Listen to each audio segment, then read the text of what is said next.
Diz assim o texto bíblico, carta de Paulo aos Coríntios, capítulo 15 e o versículo de número 50. E agora digo isto, irmãos, que a carne e sangue não podem herdar o reino de Deus, e nem a corrupção herda a incorrupção.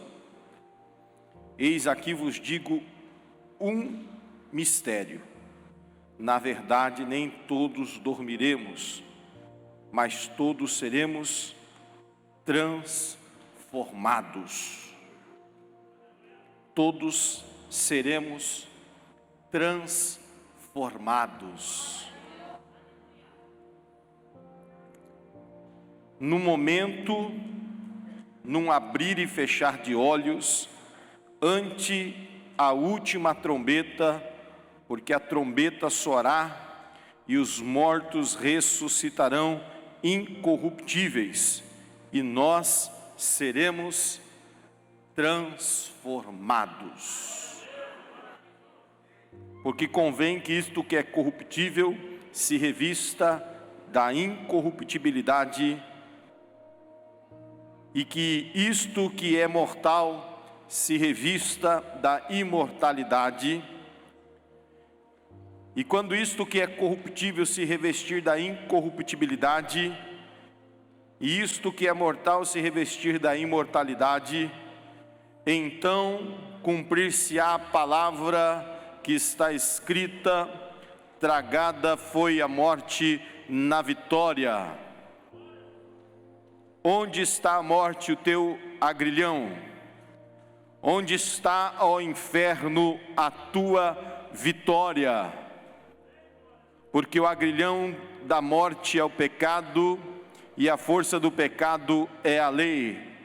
Mas a graça de Deus, que nos dá vitória por nosso Senhor Jesus Cristo, porquanto, meus irmãos,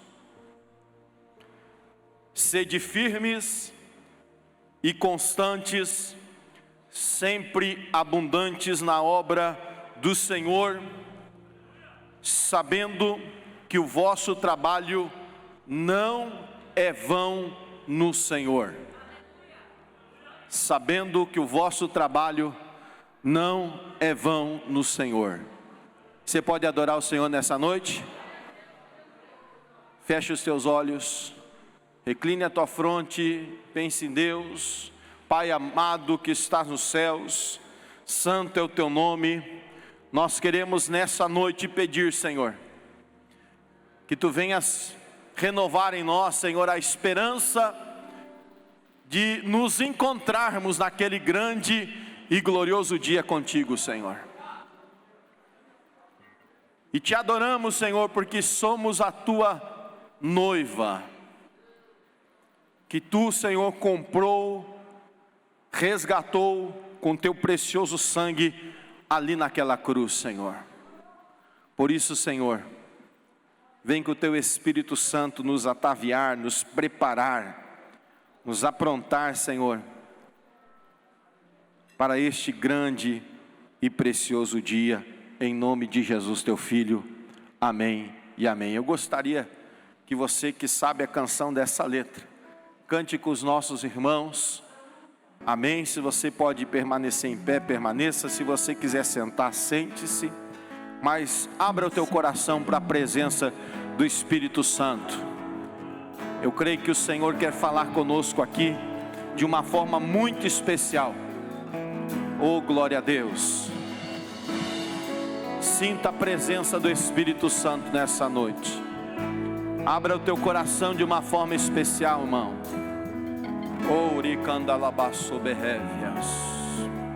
Aleluia. Oh, Paizinho amado,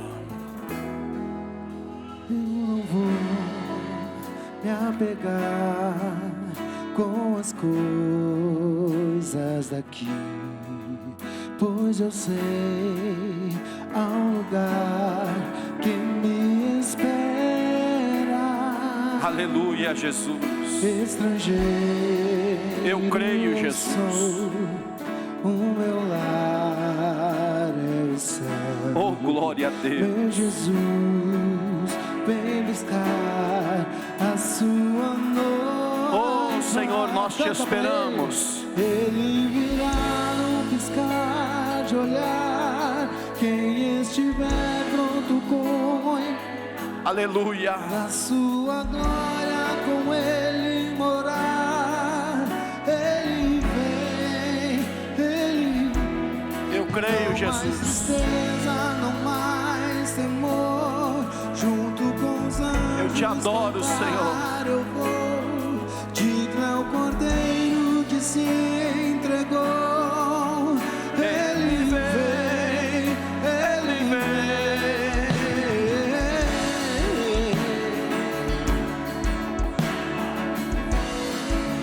Sim, Jesus, nós estamos aguardando a tua vinda, Senhor. Aleluia, Jesus. Eu não vou me apegar com as coisas daqui, pois eu sei há um lugar que me espera. Quantos crê, adore a Ele. Estrangeiro eu sou, o meu lar é no céu. Meu Jesus, vem buscar a sua noiva. Canta! Ele virá de olhar. Quem estiver pronto com ele irá. Na sua glória com ele morar. Ele vem, ele vem. Não mais tristeza, não mais temor. Senhor, nós estamos te aguardando. Cantar, eu vou. Oh, aleluia. Que se entregou. Ele vem, ele vem. Vem, Senhor, o nosso Deus. Aleluia. Digno tu és de vencer. Oh, glória a Deus. Todo louvor. Exclamar, então vem. Diga isso, diga. Tu és, Senhor, o nosso Deus. Aleluia. Digno tu és. Só o Senhor é digno. Só Ele é digno. Só Ele é digno. Então abra a sua boca, meu irmão. Adore, adore, adore, adore, adore, adore, adore. Aleluia. Adore a Ele. Adore a Ele. Adore a Ele. Adore a Ele. Aleluia. Adore a Ele. Oh, glória a Deus. Adore a Ele. Oh, glória a Deus. Estiver pronto com ele irá. Na sua glória com ele. Ele vem. Oh, Ramassoberrélia. Vem, não mais tristeza, não mais temor. Junto com os anjos cantar eu vou. Digno é o Cordeiro que se entregou. Ele vem, Ele vem. Aleluias. Quantos estão aguardando o grande e glorioso dia da vinda do Senhor? Muitos aí estão pregando que Jesus não virá, irmãos. Muitos já estão pregando que Jesus não vai arrebatar a sua igreja. Mas eu continuo firme nesta promessa, que no momento, num abrir e fechar de olhos, nós seremos arrebatados, nós seremos transformados.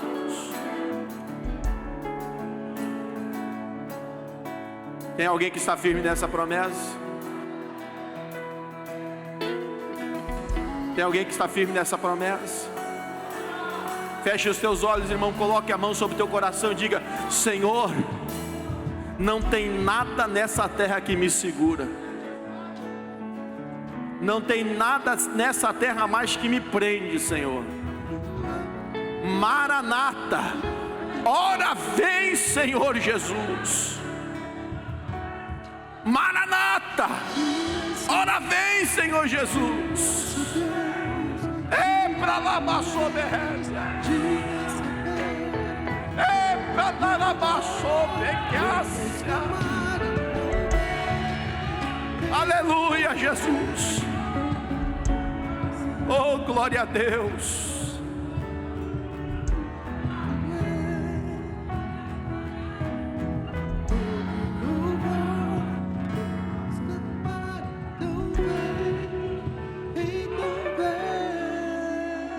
Oh, Senhor Jesus.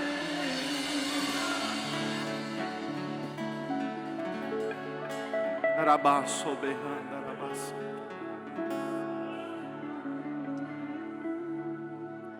Sim, Jesus. Senhor. Senhor Jesus. Tome seu assento, meu irmão. Fica ligado no Espírito Santo. Fica aí ligado no trono da graça. Irmãos, nós não estamos nessa terra labutando ou trabalhando por algo que perece. Porque a Bíblia diz que nessa vida tudo é perecível. Irmãos, nós não estamos aqui, que ao levantar os meus olhos aqui e contemplar os irmãos, eu creio que na sua grande maioria os irmãos são crentes. Tem alguém aqui que não é cristão ainda, que não é evangélico? Não, todos são crentes. A pergunta é, por que você está aqui na igreja? Por que você está aqui na casa do Senhor? Por que você vem cotidianamente aos cultos, à igreja, participa das celebrações, cumpriu o rito da liturgia do batismo, do santo batismo, participa mensalmente da casa do Senhor, no distribuir do pão e do cálice do Senhor? Por que você faz isso? Por que nós fazemos isso? Porque nós cremos piamente que um dia, do mesmo modo que Jesus naquele monte chamado das Oliveiras, em torno de 500 pessoas reunidas, ele dá ao pastor Sebastião as suas últimas recomendações. E carabaçou. E agora, irmãos, a lei da física, da gravidade não consegue mais segurar o nosso Jesus no chão. Não tem mais poder a lei da gravidade. E a Bíblia diz que ele começa então a subir, a ascender ao céu. E os discípulos ficam enxergando, talvez pasmos, aquela cena acontecendo. Enquanto eles estão com seus olhos fixos ao céu, vendo Jesus, uma nuvem o encobre, e dois seres se apresentam dizendo: varões galileus, do mesmo modo, aleluia Jesus, da mesma maneira que você viu ele subir, ele também vai descer. Irmãos, nós não estamos aqui para uma jornada, como diz a canção, nós somos peregrinos na terra, longe estamos do nosso lar. Você não está aqui, irmãos, para ter conforto na sua vida. Você não está aqui, irmãos, para ser bem-sucedido profissionalmente. Você não está aqui, irmãos, pasmem vocês, não se choque com o que o pastor vai falar nesse instante. Você não está aqui para ser curado. Você não está aqui, irmãos, para ter os seus problemas resolvidos. Pastor, por que eu estou na igreja então? Você está aqui para ser salvo. Eu não estou dizendo que Jesus não possa abençoar você profissionalmente. Eu não estou dizendo que você não pode ter os seus problemas resolvidos através da oração da fé. Eu não estou dizendo aqui que Jesus não pode derramar uma bênção sem medida sobre a sua casa, sobre o seu trabalho, mas esse não é o objetivo de estarmos caminhando o caminho que nos foi proposto. Porque aonde nós temos um chamado, em João capítulo 14, Jesus diz: olha, não se turbe o vosso coração, crede em Deus, crede também em mim, na casa de meu pai há muitas moradas, se não fosse assim não teria dito, vou preparar-vos lugares, se eu for, virei outra vez, para que aonde eu estou, estejais vós também. Eu quero estar lá com Jesus. Há uma promessa dele para a minha vida. Há uma promessa dele para a sua vida, meu irmão. Mas parece-nos, irmãos, que muitas vezes estamos tão ansiosos. E Jesus faz essa pergunta aos seus discípulos, perguntando para eles: por que vocês estão ansiosos com as coisas daqui? Por que vocês estão ansiosos com o que vocês vão comer, com o que vocês vão beber? E muitas vezes deixamos essas ansiedades dos nossos dias tirar o foco, irmãos, que nós estamos apenas de passagem. Eu não estou dizendo para você que você não vai trabalhar. Eu não estou dizendo que você não vai construir. Eu não estou dizendo que você não vai estudar. Mas, irmãos, tudo isso fica aqui. Provérbios diz para mim e para você, Eclesiastes: para onde nós vamos não há obras, não há bens. Para lá onde nós vamos nada nos acompanham, que nós fazemos aqui nessa terra. O que eu estou querendo dizer para você, meu irmão? Aonde está o seu foco? Porque o nosso objetivo final, irmãos, é sermos transformados. O nosso objetivo principal, irmãos, como igreja, é recebermos essa promessa finda, dizendo: nós seremos transformados. Porque lá, irmãos, carne e sangue, que representa esta esfera física na qual nós vivemos, na qual nós participamos. Aqui fala do homem caído, carne e sangue, está falando do homem adâmico, o homem que recebeu o pecado de Adão. Esse não entra no reino dos céus. É tão verdade, irmãos, que quando Jesus ressuscita e a morte não consegue segurar ele na sepultura, quem pode dar um glória a Deus por causa disso? Tragada foi a morte na vitória. Aonde está a morte, o teu agrilhão? Aonde está o inferno e a tua vitória? A morte não conseguiu segurar Jesus naquela tumba. E ali Jesus ressuscita com o corpo glorificado.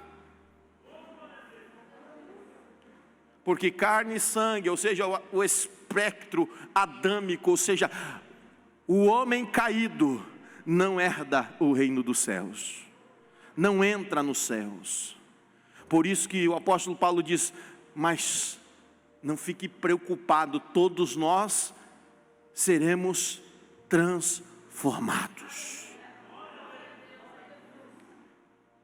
O apóstolo Paulo escreve aos irmãos de Tessalônica, no capítulo de número 4, dizendo: irmãos, eu não quero que você não tenha a falta de conhecimento daqueles que dormem em Cristo. Porque aqueles que dormem em Cristo, estes ressuscitarão primeiro. Irmãos, a nossa labuta, ela deve ser uma labuta que esteja preocupada. Eu vou fazer uma pergunta para você aqui, ó crente: o que realmente você está fazendo para a eternidade? O que realmente você está produzindo que vai ultrapassar, que vai passar do espectro físico para o espiritual? Porque a Bíblia nos ensina que o Senhor em Apocalipse tem prazer na morte, ou seja, na translação dos seus santos, e as suas obras os acompanham. O que vai me acompanhar quando eu for para a eternidade? Seja pela morte ou seja pelo arrebatamento. Será que é o meu diploma? Será que é o meu carro próprio? Será que vai me acompanhar para a minha eternidade aquilo que eu construí com minhas mãos?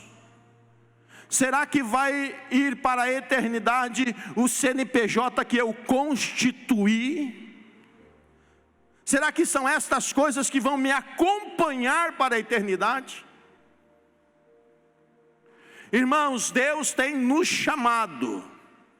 Vou aproveitar, é bom pregar para crente, né, irmãos? Oh, glória.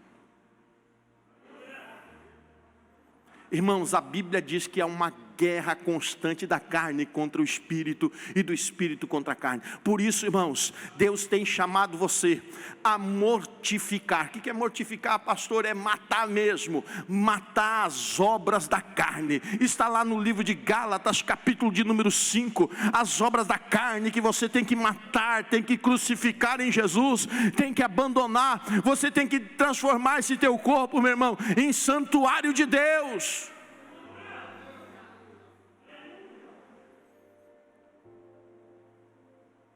Porque lá, irmãos, não vai entrar essas coisas. Pastor, mas não é o sangue de Cristo que nos purifica de todos os pecados? Perfeito. Somos salvos exclusivamente pela graça.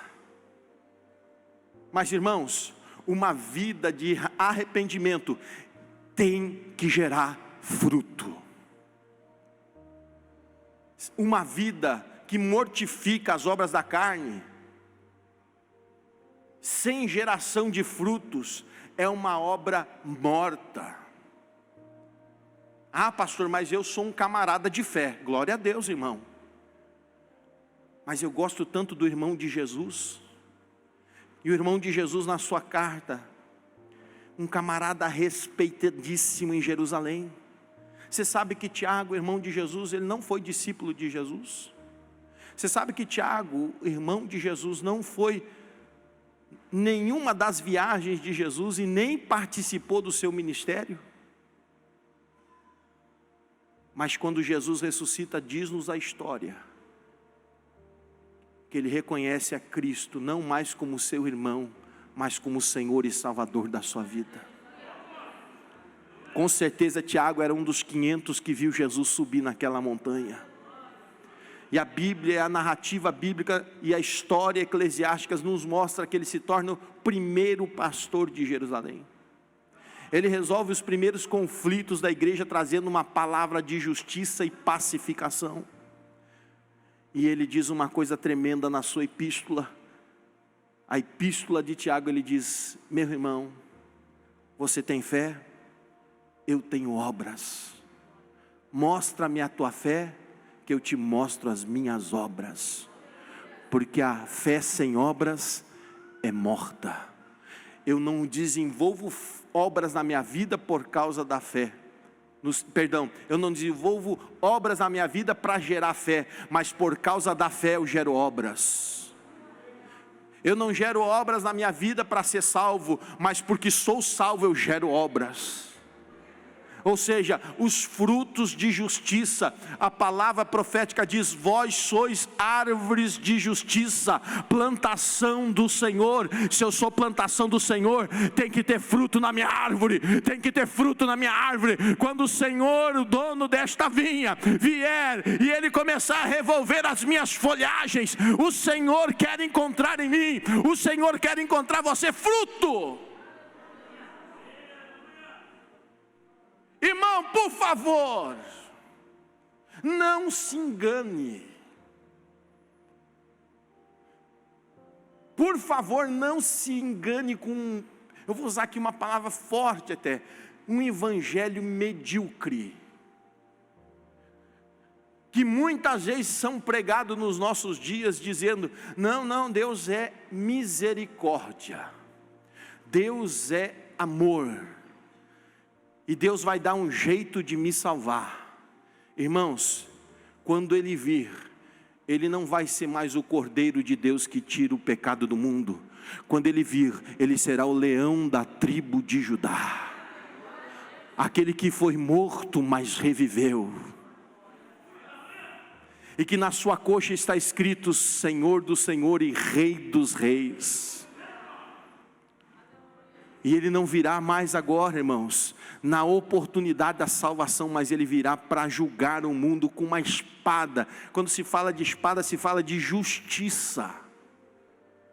E se fala de uma espada afiada de 2 gumes, que sai da sua boca. Quem já leu em Apocalipse, isso, irmãos, é uma figura da ação poderosa da justiça do leão da tribo de Judá. Não é mais o cordeiro, mas é o leão da tribo de Judá, com uma espada, ou seja, com uma justiça eficaz, que não tem meio termo, mas pega para os 2 lados.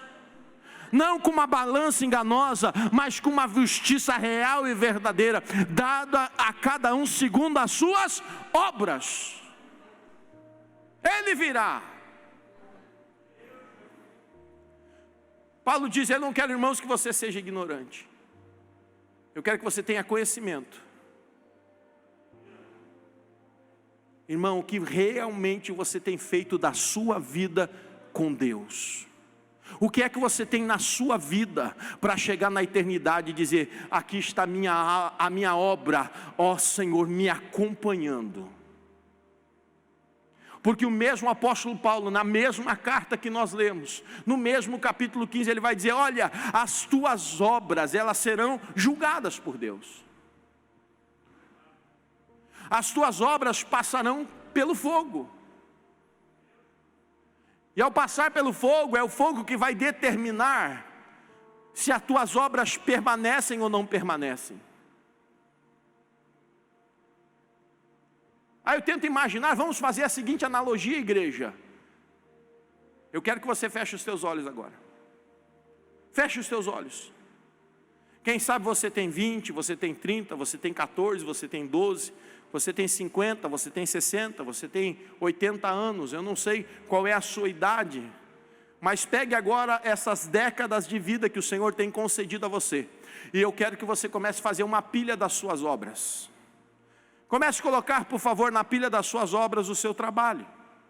Quando você sai todos os dias pela manhã para buscar aí o seu alimento, seu sustento, coloca aí também já o diploma da sua escola fundamental, coloca aí o ensino médio, coloca, quem sabe você que tem a sua faculdade, pós-graduação, quem sabe você tem um mestrado, quem sabe você tem um pós-doutorado ou um doutorado, quem sabe você tem um CNPJ no seu nome. Por favor, vá colocando na pilha das obras da sua vida.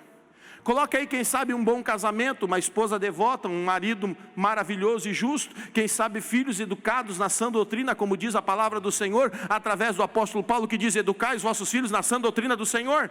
Quem sabe você tem essas boas obras, começa a colocar nas pilhas da obra da sua vida, e conforme as décadas da sua vida. Quem sabe você foi obreiro, porteiro, dizimista, quem sabe você participou no coral da igreja, quem sabe você fez tantas coisas, quem sabe você fez até obras maravilhosas, dizendo: Senhor, eu expulsei demônios, eu cantei no coral, eu fui levita, Senhor Jesus, eu fui ministro de louvor, fui líder do círculo de oração. Vai colocando na pilha das obras da sua vida. E agora, meu irmão, eu não sei quanto você empilhou aí, eu não sei quanto você colocou aí, mas passa tudo isso pelo fogo agora, passa isso pelo juízo do Senhor, passa no juízo do Senhor o que você fez por amor, o que você fez por devoção, o que você fez para glorificar o nome do Senhor, o que você fez, irmãos, para honrar Deus na sua vida, o que você fez para exaltar aquele que é digno de toda honra, toda glória e todo louvor. Faz tudo isso e bota fogo aí, da glória do Senhor, que é fogo consumidor, e pergunta para você: o que é que vai permanecer na sua pilha?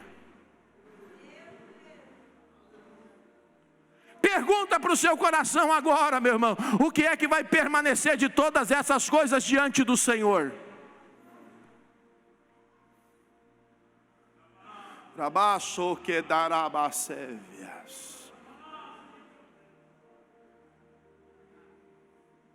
Olhe para mim. Tem coisas na nossa vida, e eu amo a Bíblia porque ela tem respostas para tudo. Há um versículo na Bíblia que diz que o que a sua mão direita faz, a esquerda não precisa saber. Porque quando nós fazemos para que os homens reconheçam o que nós fazemos, nós já recebemos o nosso galardão aqui. Eu não estou dizendo que a gente não pode elogiar e ser elogiado, irmãos. O problema é aonde está o nosso coração nessas coisas. Aonde está o nosso coração nessas coisas? nós estamos fazendo para que a glória e a honra, o louvor, a exaltação seja exclusiva dele? Ou nós estamos retendo parte dessa glória para nós? Eu estou fazendo porque eu quero ser admirado pelos outros. Irmãos, eu tenho uma dica aqui para você. Tudo que você fizer para a honra, para a glória e para o louvor do Senhor, vai gerar admiração do mesmo jeito.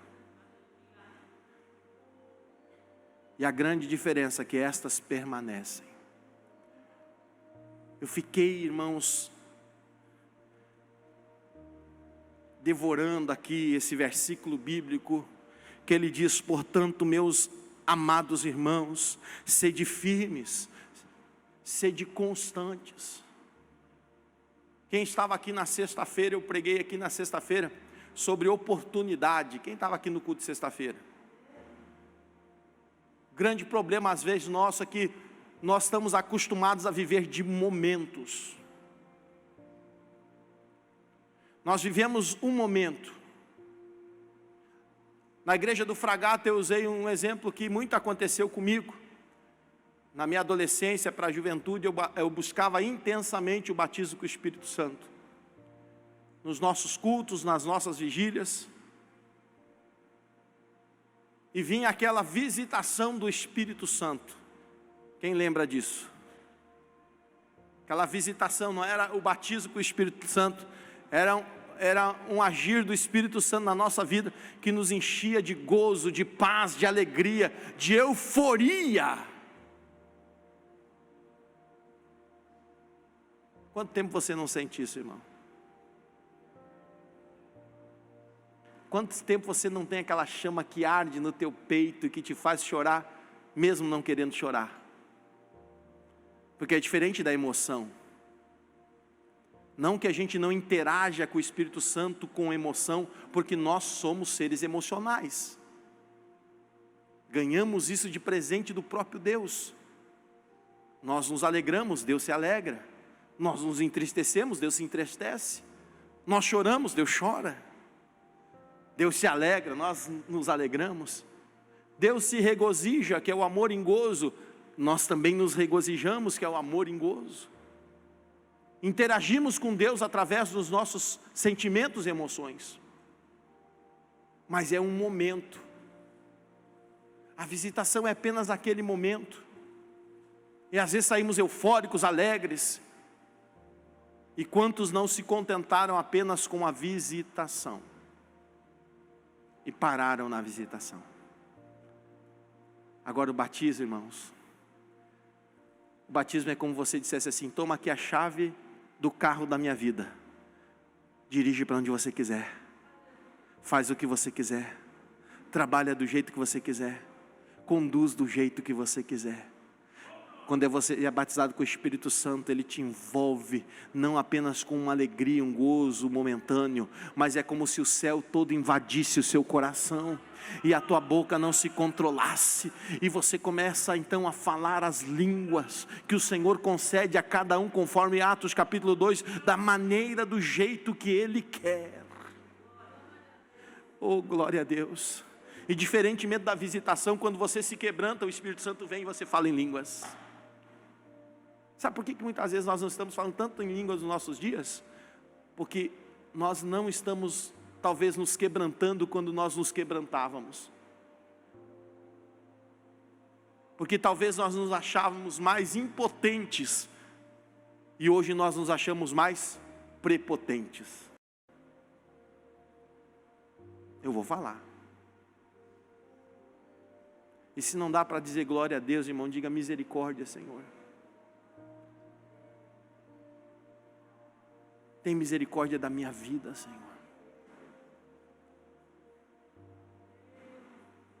Quando Paulo fala, irmãos, que nós vamos ser transformados, é porque essa carne que se corrompe todos os dias, e eu não estou falando aqui apenas da questão pecaminosa, porque aí é pecado, irmãos, é impiedade, pecado promovido por crente, mas eu estou falando de corrupção mesmo, física. Nós, quando nascemos, quando aquele termo vem à luz, e nós viemos a esse mundo, o nosso corpo já começa a se corromper. Mas eu amo a Bíblia. Pelo amor de Deus, fala uma frase aqui para ver se entra no coração do irmão que está perto de você. Irmão, leia a Bíblia. Não, vou falar de novo. Desliga o Netflix um pouquinho, o YouTube, larga o WhatsApp, esses grupos, que muitas vezes vem coisa que não presta para a tua fé, que só tem porcaria que não edifica a sua alma, e leia a Bíblia. A palavra, Jesus diz assim: examinai as Escrituras a fim de encontrares nela vida eterna. Irmão, leia a Bíblia. Moço, leia a Bíblia. Jovem, leia a Bíblia. Eu amo a palavra de Deus. O apóstolo diz assim: e esta casa terrena que está se desfazendo, vou parafrasear aqui o texto para você entender bastante. Aí quando você lê na Bíblia, você vai entender: é isso aqui que o pastor estava falando. Essa casa terrestre se desfizer, eu tenho uma eterna no céu, irmãos, incorruptível. Jesus fala uma coisa tão poderosa, não é que você, irmão, a gente tem que entender às vezes o que Jesus está falando. Jesus não está falando que tem problema com ouro, que tem problema com roupa, que tem problema com terreno, que tem problema, não, Jesus tem problema quando você coloca essas coisas em primeiro lugar na sua vida. Aí ele vai e fala o quê? Não ajunteis tesouros na terra, onde o ladrão mina, onde a ferrugem corrói, onde a traça come, está falando de roupa. Mas antes, juntai tesouros no céu, onde o ladrão não entra, onde a ferrugem não corrói e a traça não come. Vou perguntar de novo, essa pergunta tem que entrar no teu coração: o que realmente você está fazendo que vai permanecer para a eternidade?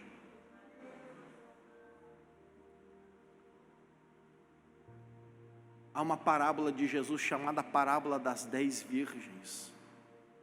Nessa parábola das 10 virgens, que eu tenho certeza que todos aqui na igreja já leram, ela fala de 5 virgens prudentes e 5 virgens imprudentes. A Bíblia diz que todas tinham lamparinas nas suas mãos. Ao ler o texto da parábola, dá a entender que todas estavam com as lamparinas acesas, esperando o noivo. As virgens eram responsáveis do cortejo nupcial.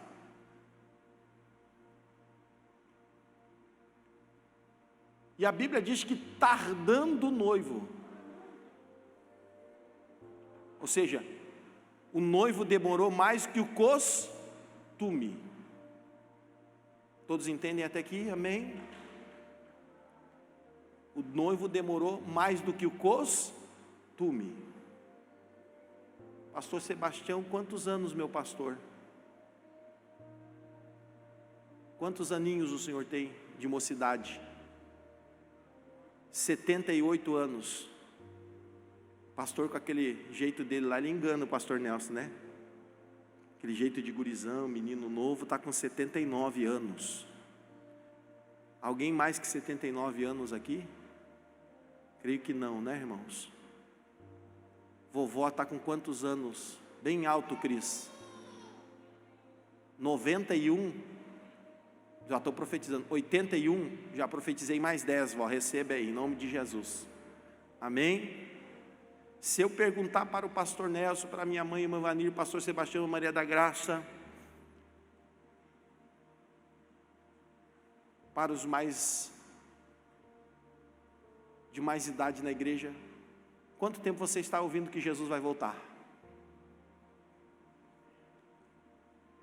Quem sabe alguém dizer: eu nem era crente, eu já ouvia dizer que Jesus ia voltar. Tem alguém aqui na igreja que não era crente e já tinha ouvido que Jesus ia voltar? Olha lá. Até quem não é crente, irmãos, no seu tempo que não era crente, ouviu dizer que Jesus ia voltar.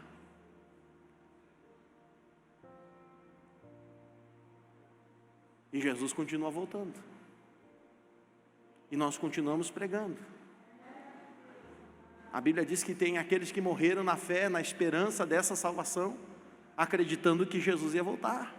Os discípulos, aqueles 500 que viram Jesus subir ao céu, morreram esperando que Jesus ia voltar.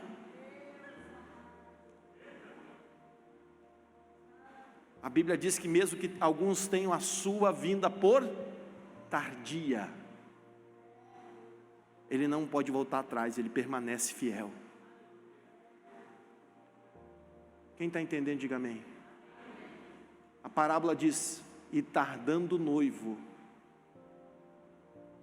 Irmãos, talvez Jesus esteja tardando, porque o Pai não liberou, para ver se mais alguém se escapa. Se quem sabe aquele teu familiar ainda que não aceitou Jesus, que não se reconciliou, entre pela porta da igreja. Quem continua orando pelo familiar aí que não é crente ainda? Pelo filho que não é... Irmão, quem sabe a tua oração ainda está segurando o coração de Deus. E tardando o noivo. A Bíblia diz que todas, foi 5, foi 2, foi 3, foi 4, não, todas elas dormiram. Você sabe que o sono é um tipo bíblico de angústia, de adversidade, de tempos tribulosos, de tempos inconstantes, de tempos difíceis. E é interessante que a palavra de Deus nos diz aqui o que? No versículo do apóstolo Paulo: sede firmes, sede constantes. Você precisa ser firme, meu irmão. A palavra firme é uma palavra que traduz um sentimento de estabilidade, sustentação e fundamento.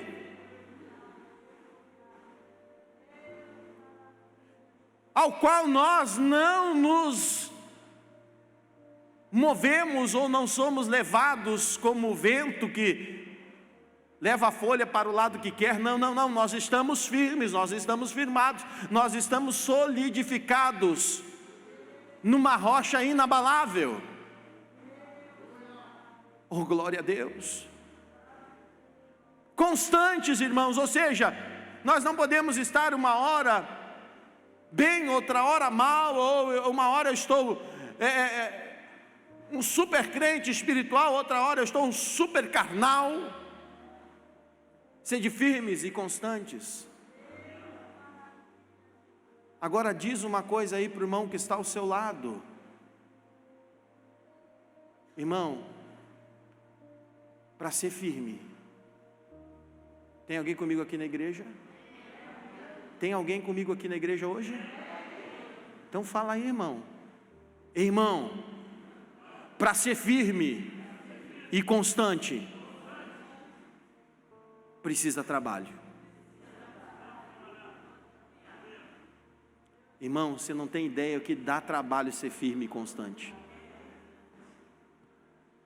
Para ser firme e constante requer oração.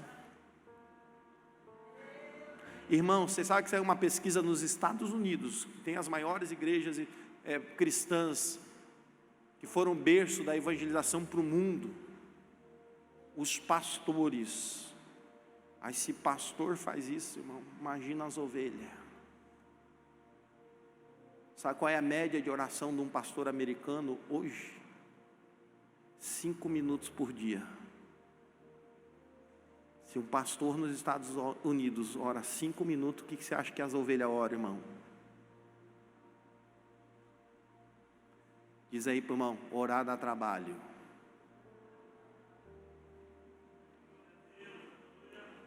Jejuar, irmãos.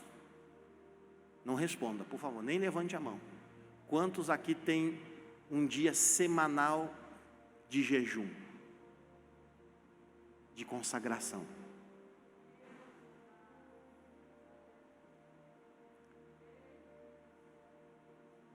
Quantos aqui tem um ritual diário de meditação devocional da Bíblia? Devocional, irmão, não é você ler a Bíblia. Ler a Bíblia qualquer um pode ler.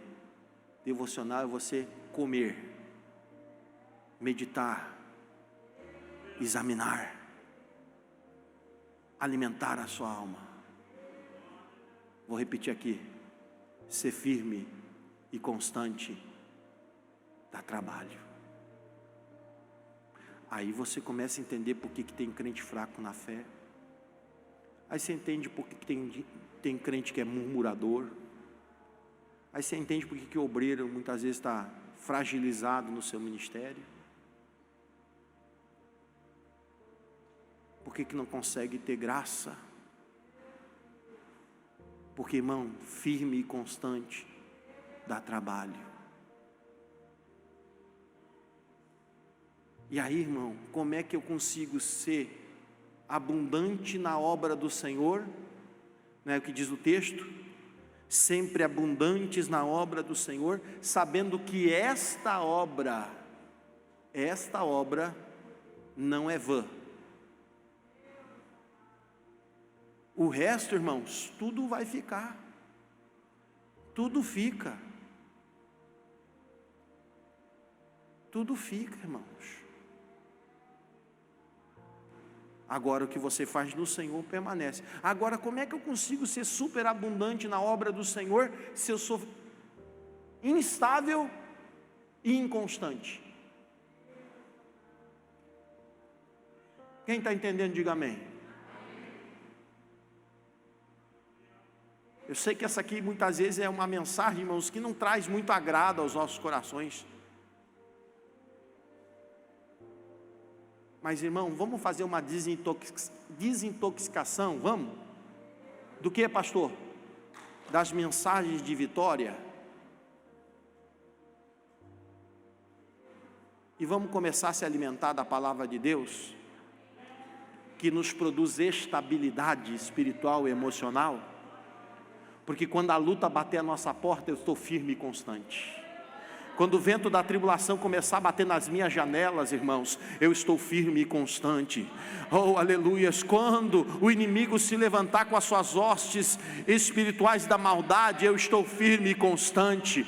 Eu não saio do meu lugar, eu não me abalo. Pode vir o vento, pode vir as águas turbulentas, eu estou firme e constante. Aleluia, Jesus. Olha, Satanás, o meu fruto, olha aqui o meu testemunho. Aleluia. Eu estou firme e estou constante. Sabe por quê, irmãos? Porque eu tenho uma pedra angular escrita pelo apóstolo Pedro em sua carta, na primeira carta, dizendo que nós somos pedras vivas, eleitas e preciosas para Deus, nas quais nós fomos edificados na pedra de esquina, pedra angular, rejeitado pelos edificadores, mas Cristo é o nosso centro. Cristo é o que nos dá graça, Cristo é o que nos dá força para suportarmos os dias maus, suportarmos as provações da nossa vida. Então, irmãos, sermos edificados no Senhor. Aleluia! Quando eu estou firme e constante, irmãos, não é a luta que vai me tirar da presença de Deus. Sabe por quê? Porque aí eu pego o apóstolo Paulo em Efésios, e ele diz assim, olhando para o alvo. Oh, glória a Deus. Sabe por que muitas pessoas desfalecem na fé, irmãos? Porque eles estão olhando para coisas que perecem. Mas quando você olha para o alvo, para o prêmio da soberana vocação de Deus que está em Cristo Jesus nosso Senhor, irmão, aí eu tenho prazer na lei do Senhor, eu não me desvio nem para a direita nem para a esquerda. Irmão, pode vir o vento da adversidade que for, pode vir até a estação da seca, eu estou firmado e plantado como uma árvore junto a um ribeiro de águas constantes chamado Jesus Cristo, e Ele é a fonte inesgotável.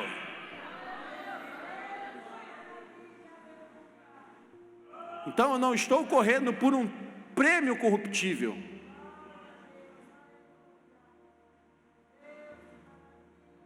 Eu não estou correndo por algo que perece. O apóstolo Paulo pega a figura da competição dos corredores em Atenas, que diferentemente dos atletas olímpicos dos nossos dias que correm por uma medalha de ouro, naquele tempo eles corriam por uma coroa de louro. Por isso que ele falava, por algo corruptível, que literalmente se deteriorava, apodrecia com o tempo. Aquele era o prêmio deles, pastor Adão. Mas Paulo dizia assim: nós não corremos por algo corruptível, nós corremos por algo incorruptível.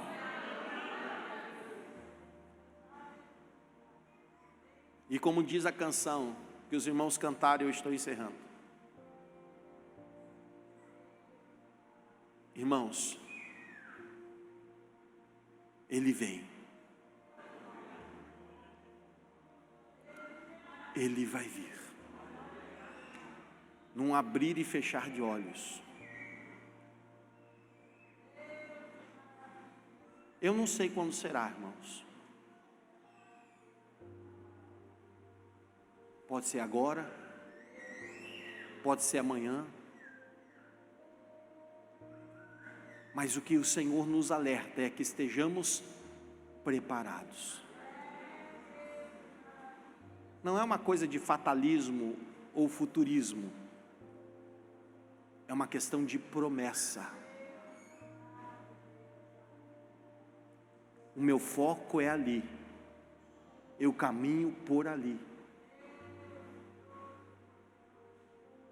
Para que quando, irmãos, soar essa trombeta de Deus, os meus ouvidos possam ouvi-la.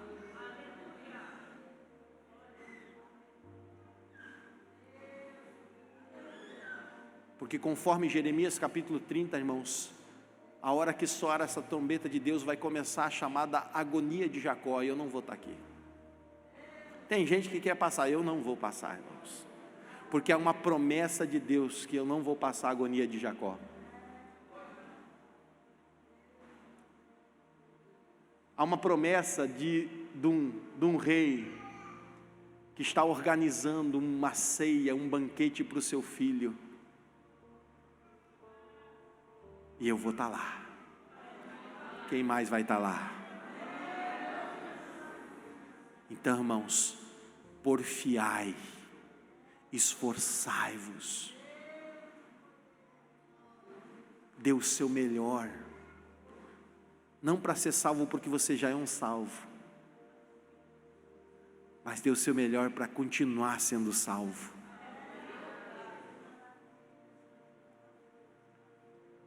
Eu não sei, irmãos, como é que está a sua vida espiritual,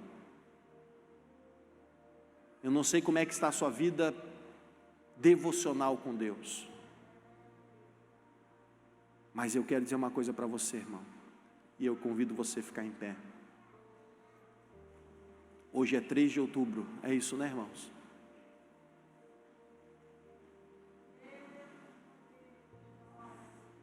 Não vou dar uma de Pilatos aqui, irmãos, para lavar minhas mãos. Mas nesse dia eu estou dizendo para você, 3 de outubro de 2021, 20 horas e 42 minutos, eu estou dizendo, irmão, você precisa se esforçar.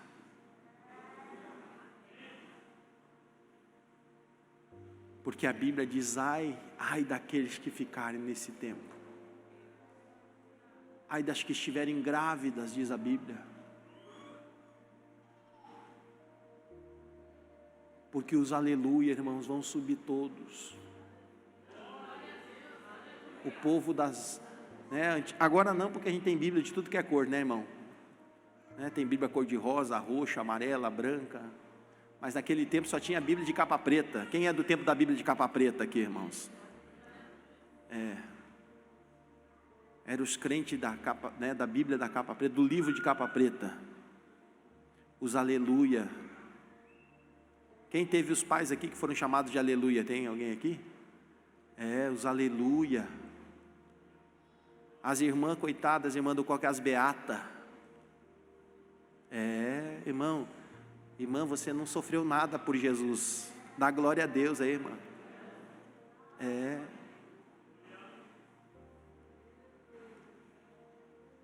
Ele virá. Oh, glória a Deus. E a pergunta é: estamos prontos para subir, irmãos? Se Jesus voltar agora, você está pronto para subir? Se Jesus voltar agora, O que você tem nas tuas mãos para apresentar ao Senhor? Os teus frutos permanecem ou são consumidos? E você vai se arriscar, escute o que o pastor está falando, e você vai se arriscar a ser salvo como que pelo fogo. Quero convidar você a fechar os teus olhos. Se tem um texto que eu amo muito nas Sagradas Escrituras, é o da Santa Ceia, instrução do apóstolo Paulo na carta aos Coríntios. Examine-se o homem a si mesmo. Eu não estou aqui julgando você, eu estou dizendo para você, julgue-se a si mesmo. Eu não estou aqui condenando você, eu estou dizendo, arrepende, crede no Evangelho, para que sejam perdoados os vossos pecados. Eu estou dizendo para você, irmão, esforce, porque o céu é conquistado à força. Eu estou dizendo aqui para você, irmão, negue-se a si mesmo, tome a tua cruz e siga Jesus. Eu estou dizendo para você, irmãos, o céu, aleluia, Jesus. Jesus comparou uma porta que é estreita e um caminho que é apertado, e ele disse, são poucos que passam por essa porta, são poucos que estão conseguindo andar nesse caminho. Eu pergunto, quem é você, meu irmão? Se Jesus viesse já, você está pronto para subir com Ele? Ou você diria, Senhor, espera mais um pouquinho?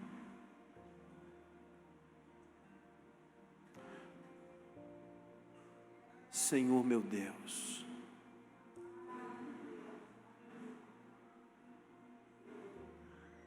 eu, Senhor, creio na Tua palavra, e a Tua palavra diz que no céu não entra pecado, Senhor, e eu sei, Senhor, que ainda a porta da salvação ainda aberta está.